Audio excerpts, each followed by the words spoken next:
Assalamualaikum warahmatullahi wabarakatuh. Selamat pagi semuanya. Alhamdulillah di pagi hari ini kita masih diberi kesempatan sehingga kita bisa bersama-sama mengikuti kegiatan MPLS yang dilaksanakan secara daring ini. Perkenalkan dulu, nama saya Siti Asrokah SPD. Di sini saya selaku Wakil Kepala Sekolah bidang kurikulum. Selain itu saya juga mengajar mata pelajaran fisika. Pada kesempatan kali ini, saya diberi kesempatan untuk menyampaikan materi tentang peraturan akademik.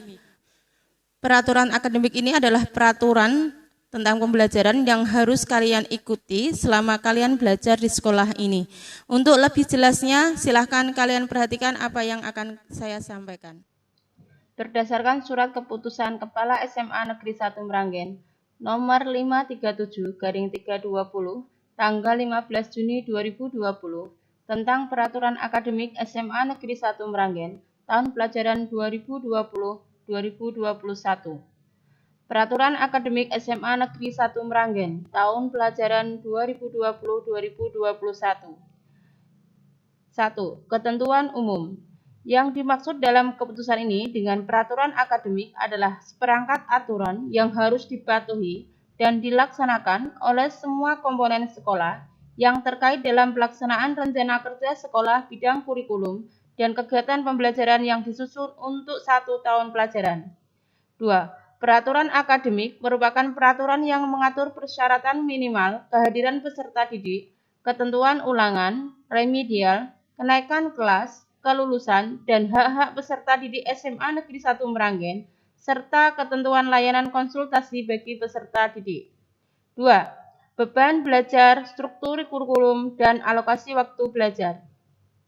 Beban belajar merupakan keseluruhan kegiatan pembelajaran yang harus diikuti peserta didik dalam 1 minggu, 1 semester, dan 1 tahun pelajaran.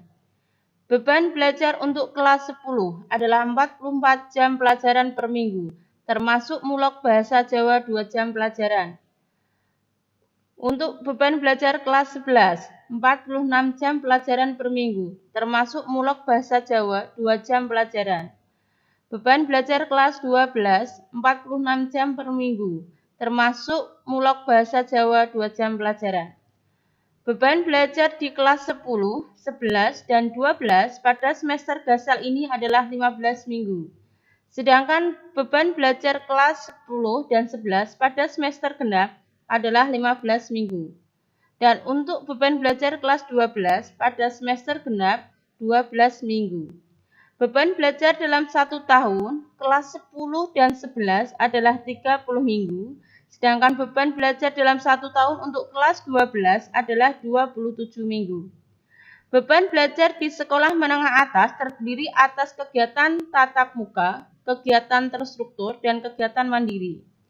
Beban belajar kegiatan tatap muka dinyatakan dalam jumlah jam pelajaran per minggu, dengan durasi setiap jam pelajaran adalah 45 menit.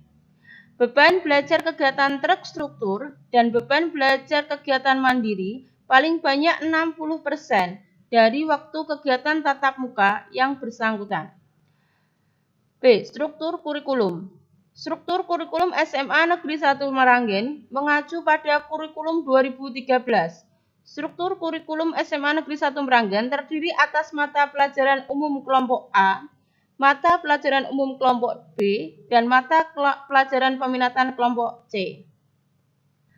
Peminatan di SMA Negeri 1 Meranggen dilakukan berdasarkan Permendikbud nomor 64 tahun 2014 tentang peminatan pada pendidikan menengah.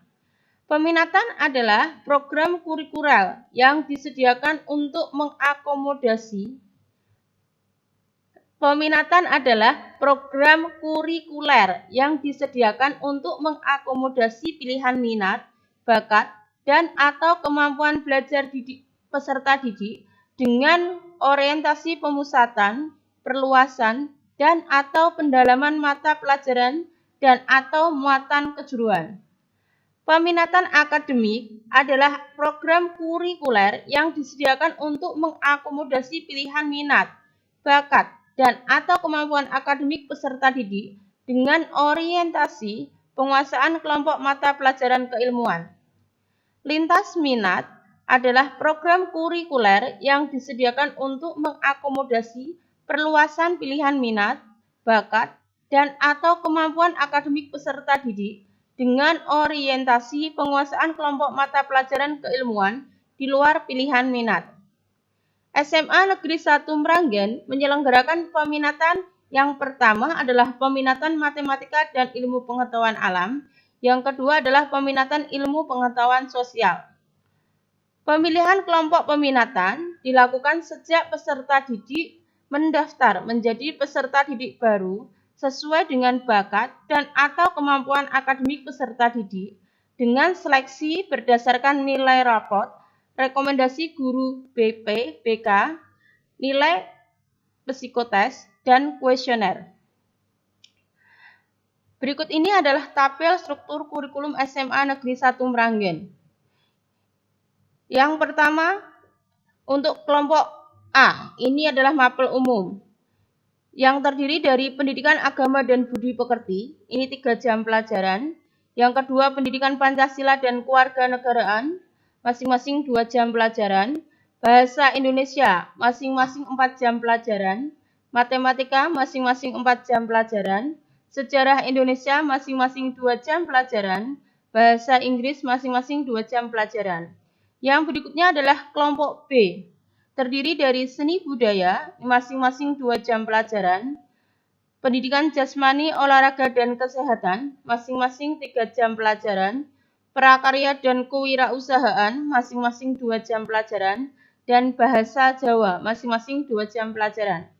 Kelompok C, ini adalah kelompok peminatan. Untuk kelompok peminatan matematika dan ilmu pengetahuan alam, mapel peminatannya adalah matematika untuk kelas 10 3 jam pelajaran, kelas 11 dan kelas 12 4 jam pelajaran. Yang kedua, biologi untuk kelas 10 3 jam pelajaran, kelas 11 dan 12 4 jam pelajaran. Yang ketiga adalah fisika, kelas 10 3 jam pelajaran, kelas 11 dan 12 4 jam pelajaran. Yang keempat adalah kimia, kelas 10 3 jam pelajaran, kelas 11 dan 12 4 jam pelajaran. Kelompok peminatan ilmu pengetahuan sosial. Yang pertama adalah geografi.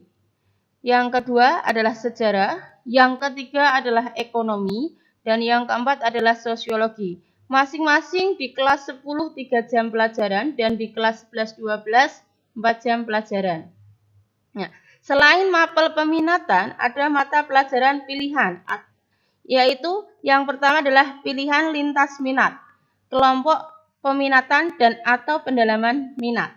Masing-masing untuk kelas 10 adalah 6 jam pelajaran terdiri dari 2 mata pelajaran, sedangkan untuk kelas 11 dan 12 ini hanya 1 mata pelajaran terdiri dari 4 jam pelajaran.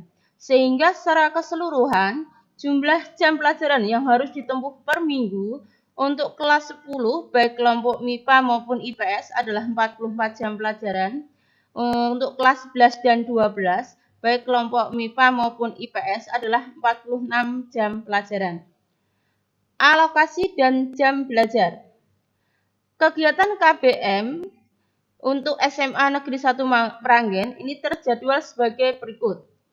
Hari Senin sampai hari Kamis, ini dari jam 6.45 sampai 07.00, ini adalah Asmaul Husna dan menyanyikan lagu nasional.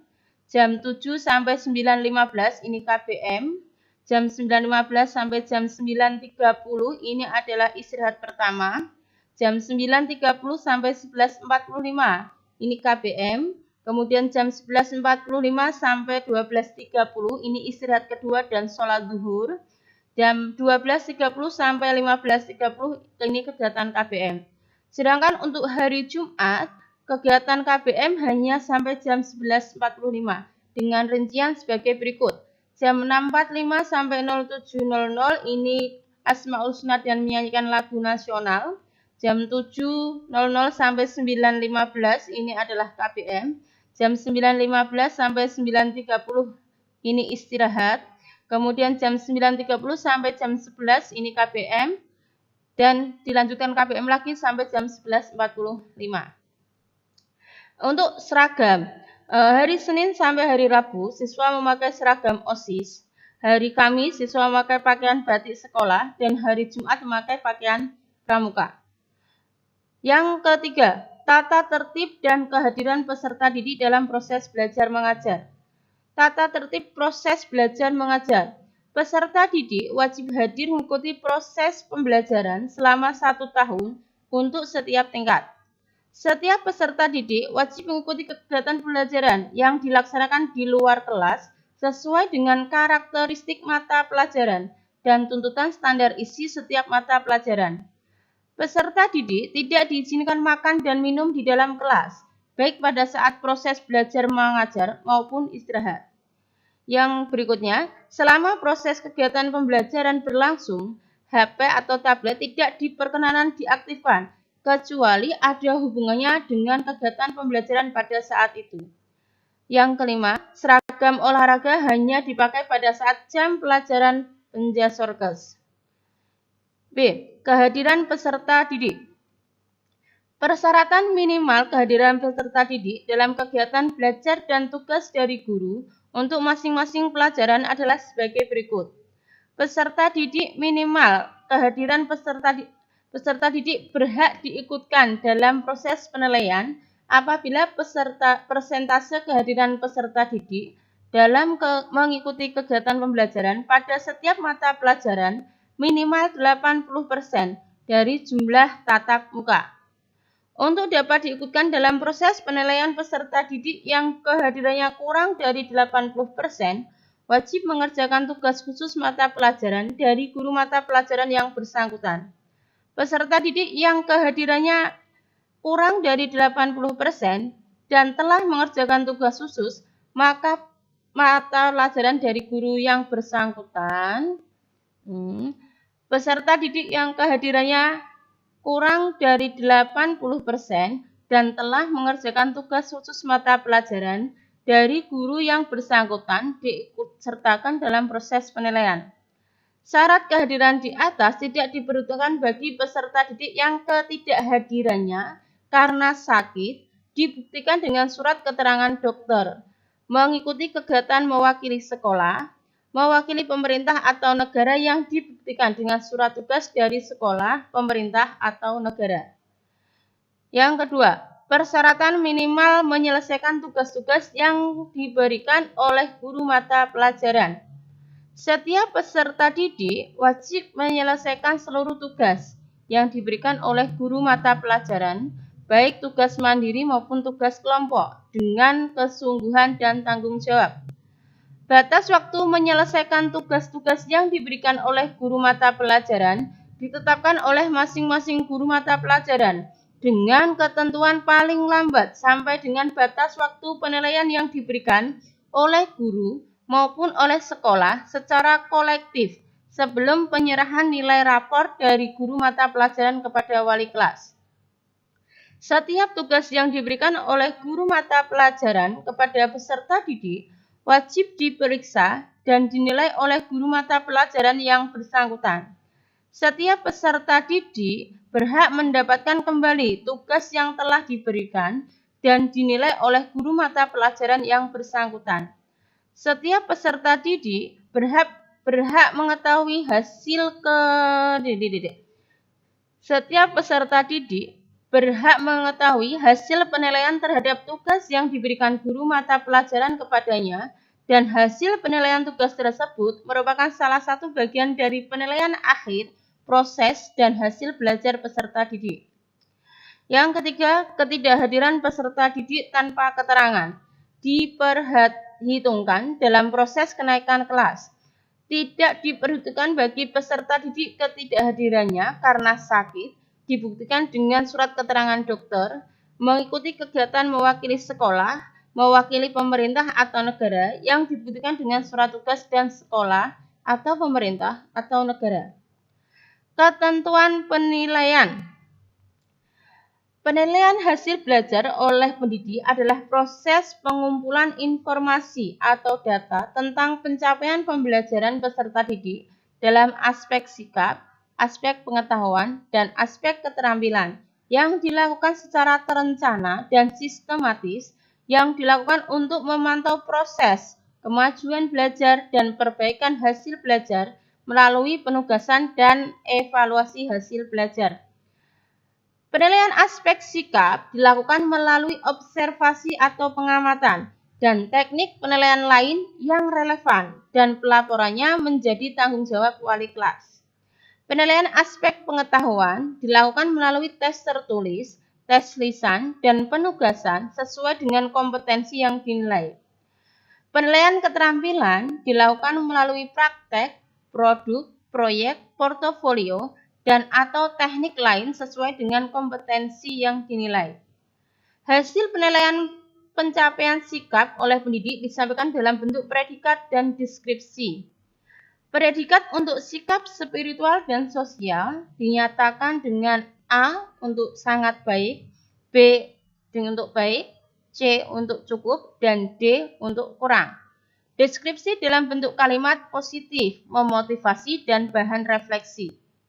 Hasil penilaian pencapaian pengetahuan dan keterampilan oleh pendidik disampaikan dalam bentuk angka dan atau deskripsi. Laporan hasil penilaian pendidikan pada akhir semester dan akhir tahun ditetapkan dalam rapat Dewan Guru berdasarkan hasil penilaian oleh pendidik dan hasil penilaian oleh satuan pendidikan. Hasil belajar yang diperoleh dari penilaian oleh pendidik digunakan untuk menentukan kenaikan kelas peserta didik. B. Waktu dan teknis penilaian. Penilaian harian ini dilakukan oleh pendidik dalam bentuk penilaian harian dalam bentuk tertulis. Penilaian harian dilakukan oleh peserta didik. Bentuk penilaian harian melalui tes tertulis, tes lisan maupun penugasan. Cakupan penilaian harian meliputi seluruh indikator dari satu kompetensi dasar dan atau lebih, sedangkan cakupan penugasan disesuaikan dengan karakteristik kompetensi dasar. Bentuk soal yang diujikan dalam penilaian harian dirancang oleh masing-masing guru. Waktu dan alokasi waktu pelaksanaan penilaian harian ditentukan oleh masing-masing guru pelajaran. Hasil penilaian harian diinformasikan kepada peserta didik untuk diketahui dan ditandatangani orang tua dan selanjutnya disimpan dalam hub sebagai portofolio siswa. Peserta didik yang belum mencapai batas minimal ketuntasan harus mengikuti pembelajaran remedial. Penilaian akhir semester dilakukan oleh satuan pendidikan. Cakupan penilaian akhir semester meliputi seluruh indikator yang mempresentasikan semua KD semester ganjil. Penilaian akhir semester berupa tes tertulis berbentuk pilihan ganda dengan pilihan jawaban terdiri dari 5 option dan harus mengacu kepada ketentuan yang berlaku dalam penyusunan naskah soal. Naskah soal akhir semester harus berjenis soal HOTS. Hasil penilaian akhir semester harus diinformasikan kepada peserta didik. Yang berikutnya penilaian akhir tahun. Penilaian akhir tahun adalah penilaian yang dilakukan untuk semua muatan pembelajaran yang diselesaikan dalam satu semester genap. Penilaian akhir tahun dilaksanakan oleh sekolah secara bersama-sama untuk seluruh mata pelajaran di akhir semester genap. Cakupan penilaian akhir tahun meliputi seluruh indikator yang mempresentasikan seluruh KD pada semester genap. Penilaian akhir tahun merupakan tes tertulis berbentuk soal pilihan berganda dengan pilihan jawaban terdiri dari 5 option dan harus mengacu kepada ketentuan yang berlaku dalam penyusunan naskah soal. Naskah soal akhir semester harus berseni soal HOTS dan hasil penilaian akhir tahun harus diinformasikan kepada peserta didik. Yang berikutnya adalah ujian sekolah. Ujian sekolah dilaksanakan untuk mengukur pencapaian kompetensi peserta didik yang dilakukan oleh sekolah untuk memperoleh pengakuan atas prestasi belajar dan merupakan salah satu persyaratan kelulusan. Ujian sekolah terdiri dari ujian tulis dan atau ujian praktek. Ujian sekolah susulan hanya berlaku bagi peserta didik yang sakit atau berhalangan dan dapat dibuktikan dengan surat keterangan yang sah. Ketentuan mengenai penilaian akhir dan ujian sekolah diatur lebih lanjut dengan Peraturan Menteri berdasarkan usulan Badan Standar Nasional Pendidikan. Prosedur dan pelaksanaan ujian sekolah ditulis maupun praktek mengikuti ketentuan yang berlaku. Alokasi waktu, jadwal, dan teknis pelaksanaan ujian sekolah mengikuti juknis yang ditentukan. Yang kelima adalah remedial dan pengayaan. Ketentuan pelaksanaan remedial. Setiap peserta didik berhak mengikuti kegiatan remedial untuk memperbaiki prestasi belajar sehingga mencapai kriteria ketuntasan belajar yang ditetapkan. Pelaksanaan remedial hanya dilakukan terhadap peserta didik yang dalam penilaian proses dan hasil belajar yang diperolehnya belum mencapai kriteria ketuntasan yang telah ditetapkan. Sebelum melaksanakan remedial, tes peserta didik berhak mengikuti remedial proses dengan cara A. Mengikuti pembelajaran ulang yang diberikan guru dengan metode dan media yang berbeda. B. Mengikuti pembimbingan secara khusus yang diberikan guru, misalkan melalui bimbingan perorangan dan atau kelompok. C. Mengerjakan tugas-tugas latihan secara khusus yang diberikan oleh guru. Dan D. Mengikuti kegiatan tutorial yang diberikan oleh teman sejawat yang memiliki kecepatan belajar yang lebih baik sesuai dengan arahan yang diberikan oleh guru mata pelajaran yang bersangkutan. Yang keempat, pelaksanaan remedial dapat dilakukan pada setiap akhir penilaian harian. Ketuntasan pelaksanaan pengayaan. Pembelajaran pengayaan merupakan kegiatan peserta didik yang melampaui persyaratan minimal yang ditentukan oleh kurikulum dan tidak dilakukan oleh semua peserta didik. Pembelajaran pengayaan memberikan kesempatan bagi peserta didik yang memiliki kelebihan sehingga mereka dapat mengembangkan minat dan bakat serta mengoptimalkan kecakapannya. Bentuk pengayaan dapat berupa belajar mandiri yang berupa diskusi, tutor sebaya, membaca, dan lain-lain yang menekankan pada penguatan KD tertentu dan tidak ada penilaian di dalamnya. Penilaian hasil belajar kegiatan pengayaan dilakukan dalam bentuk portofolio dan dihargai sebagai nilai tambah bagi peserta didik yang normal. Yang berikutnya, ketentuan ketuntasan belajar.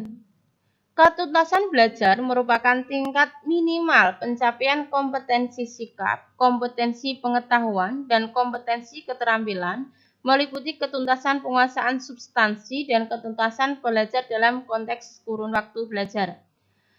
Kriteria ketuntasan minimal atau KKM adalah kriteria ketuntasan belajar yang ditentukan oleh satuan pendidikan yang mengacu pada standar kompetensi lulusan dengan mempertimbangkan karakter peserta didik, karakter mata pelajaran, dan kondisi satuan pendidikan. Peserta didik yang belum mencapai KKM satuan pendidikan harus mengikuti pembelajaran remedial. Ketuntasan belajar kompetensi sikap ditentukan dengan skor modus dan perbaikan sikap ke arah yang lebih baik. Ketuntasan belajar minimal pada aspek sikap, baik pada KI 1 dan KI 2 ditetapkan dengan predikat baik. Nilai ketuntasan kompetensi pengetahuan dan keterampilan dituangkan dalam bentuk angka dan huruf, yakni dari 0 sampai 100. Untuk angka yang ekuivalen dengan huruf A sampai dengan D, sebagaimana tertera pada tabel berikut. Nah, untuk nilai 90 sampai 100 ini predikatnya adalah A, 80 sampai 89 predikatnya B, 70 sampai 79 predikatnya C, dan 0 sampai 69 predikatnya D.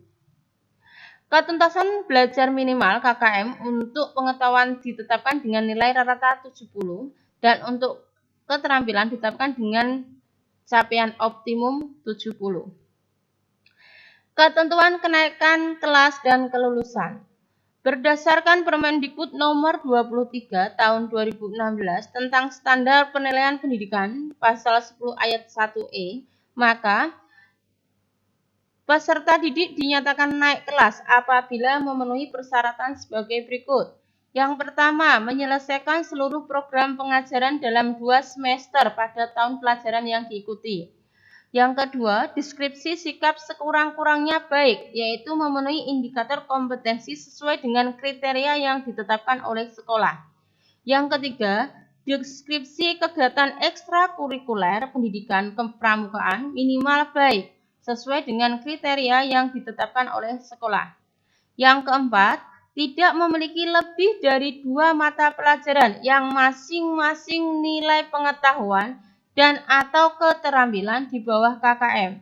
Apabila ada mata pelajaran yang tidak mencapai ketuntasan belajar pada semester ganjil dan atau semester genap, nilai akhir diambil dari rata semester ganjil dan genap pada mata pelajaran yang sama pada tahun pelajaran tersebut. Persentase kehadiran siswa dalam kegiatan belajar mengajar minimal 80%. Bagi peserta didik yang tidak naik kelas, diberi kesempatan untuk mengulang pendidikan pada kelas yang sama.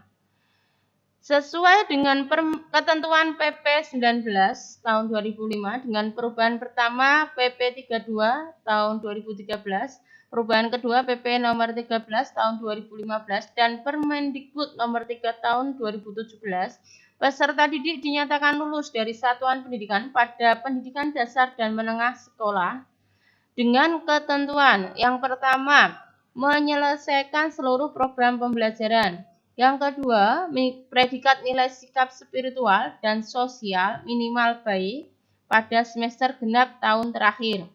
Yang ketiga, predikat nilai pendidikan kepramukaan minimal baik pada semester genap tahun terakhir. Yang keempat, kehadiran minimal 80% pada semester genap tahun terakhir. Yang kelima, tidak ada nilai di bawah KKM pada semester genap tahun terakhir. Dan yang keenam adalah lulus ujian sekolah. Yang kedelapan, hak dan kewajiban peserta didik menggunakan fasilitas belajar dan layanan konsultasi. Hak dan kewajiban peserta didik menggunakan fasilitas belajar.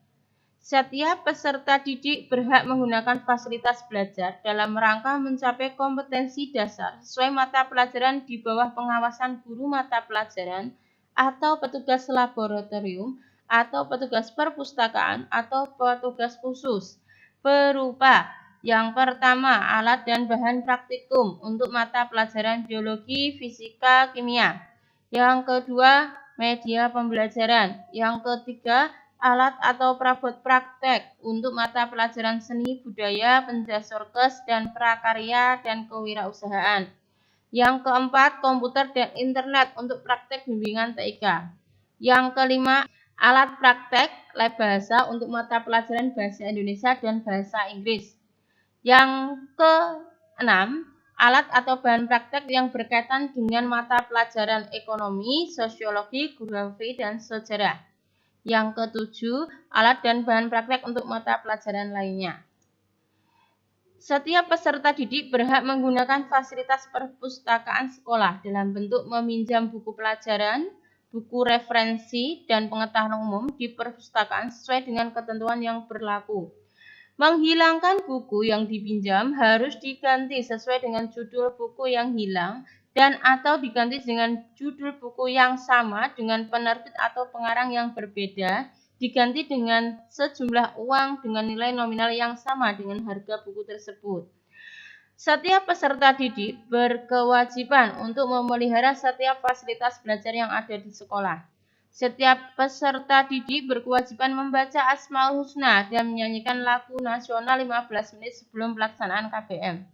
Setiap peserta berkewajiban membaca buku non-pelajaran selama minimal 5 menit setiap hari sebagai kegiatan literasi. Peserta didik berhak menggunakan ruang belajar atau ruang lainnya atau sarana lainnya sebagai sarana untuk mengikuti kegiatan pembelajaran pada jam belajar efektif untuk kegiatan diskusi, seminar, dan lain-lain yang dilaksanakan di luar jam belajar efektif dalam upaya peningkatan kepengetahuan peserta didik. Penggunaan ruang belajar atau ruang lain atau sarana lainnya di luar jam belajar efektif harus pengetahuan pihak sekolah melalui Wakasek Sarana atau petugas khusus TU. Kerusakan fasilitas sekolah yang diakibatkan kesengajaan harus diperbaiki atau diganti menjadi tanggung jawab peserta didik yang bersangkutan secara mandiri atau kelompok. B. Layanan konsultasi kepada peserta didik. Layanan konsultasi kepada guru mata pelajaran merupakan kegiatan bagian dari program pengembangan diri yang secara khusus dimaksudkan untuk memberikan bimbingan kepada peserta didik agar siap dan mampu belajar secara efektif, mampu mengatasi hambatan dan kesulitan sesuai tuntutan kompetensi yang harus dicapai pada setiap mata pelajaran. Layanan konsultasi dapat dilaksanakan pada jam pelajaran maupun di luar jam pelajaran sepanjang guru tidak mengajar. Layanan dapat di luar jam sekolah sesuai kesepakatan guru dengan siswa dan tetap di lingkungan sekolah. Ya, layanan konsultasi yang bersifat mendesak dapat melalui telepon atau HP dengan kesepakatan guru yang bersangkutan. Yang kedua, layanan konsultasi wali kelas. Layanan konsultasi siswa dengan wali kelas dapat dilaksanakan setiap saat di dalam jam pelajaran dan di luar jam pelajaran. Layanan konsultasi siswa dengan wali kelas dapat dilaksanakan melalui telepon untuk hal-hal yang bersifat mendesak. Yang ketiga, layanan bimbingan konseling. Seluruh siswa akan mendapat layanan bimbingan penuh dari BK. Siswa yang punya kepentingan-kepentingan khusus dan mendesak dengan seizin guru dapat meninggalkan pelajaran untuk mendapat layanan bimbingan dari BK. BK menyiapkan jam-jam khusus bagi siswa yang akan berkonsultasi dan memerlukan bantuan konselor. Di luar jam efektif pembelajaran, BK menyiapkan layanan bimbingan untuk seluruh siswa sampai pukul 15.00. BK dan wali kelas memantau siswa-siswa yang perlu dibimbing.